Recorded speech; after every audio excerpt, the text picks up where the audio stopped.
What are the 5 main differences between anxiety attacks and panic attacks? Now, the reason why I'm making this video is I recently was creating some videos on how to overcome panic attacks. And I mentioned in the videos that panic attacks come out of nowhere. They come up, your body burns through all the adrenaline. It's very scary. Naturally, it can feel like you're going to die. It feels like, something's seriously wrong, but it dies down pretty quick. And one of the things I saw in the comments was that a lot of people were suggesting that their panic attacks were lasting hours, sometimes days. Even some people claimed that they'd struggled with panic attacks that lasted for weeks. And so what's going on? I want to make a quick video defining the differences between anxiety attacks and panic attacks, and more importantly, whether you're struggling with one or both, how to overcome it long term. Let's get it started. When it comes to recovery, it requires involvement. You'll notice a lot of people just try to find that quick fix. Can you just tell me what's going on in like this 60-second video?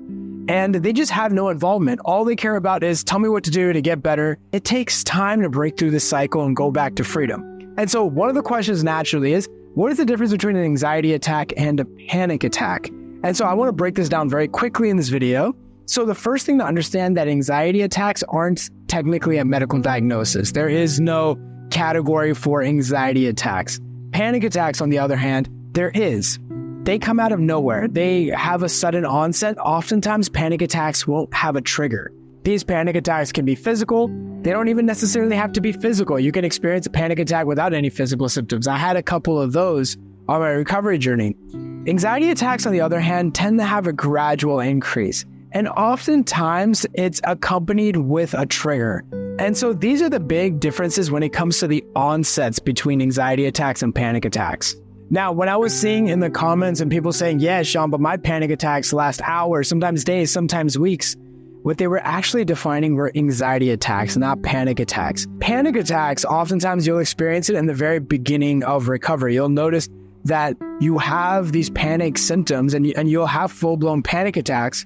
What happens over time is as people are struggling with anxiety and they're not finding any relief, you'll notice that the body actually stops giving panic attacks. They'll start moving more towards anxiety attacks.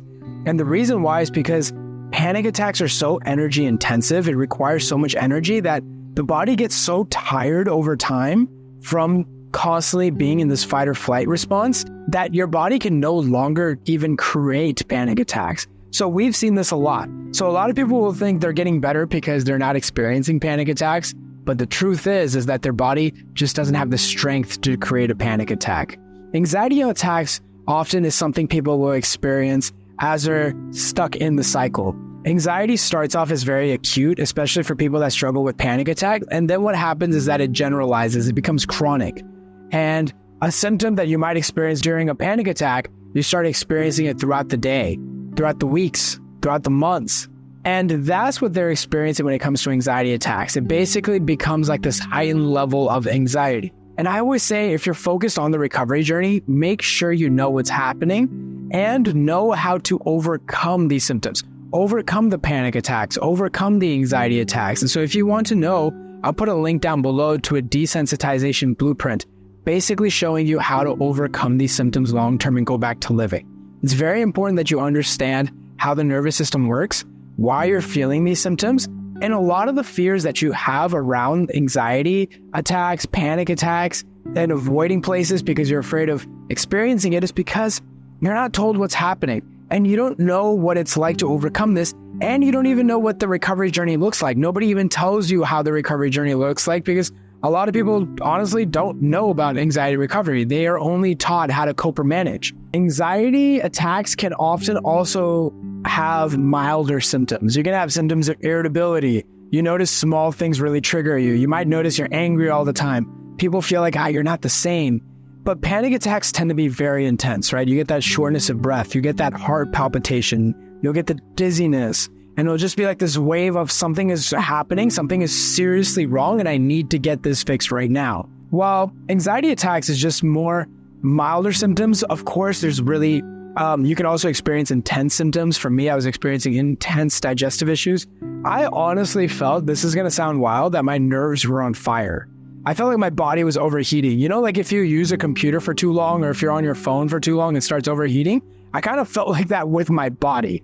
But the biggest thing for me was once I knew how to respond to these symptoms, well, it ended up dying out on its own. I didn't need to do anything. And so if you're noticing these irritable symptoms, that's also part of anxiety attacks. Now, anxiety attacks are also situation specific. So you're having fear or worry about going places, or you avoid situations because, you're afraid you're going to have anxiety.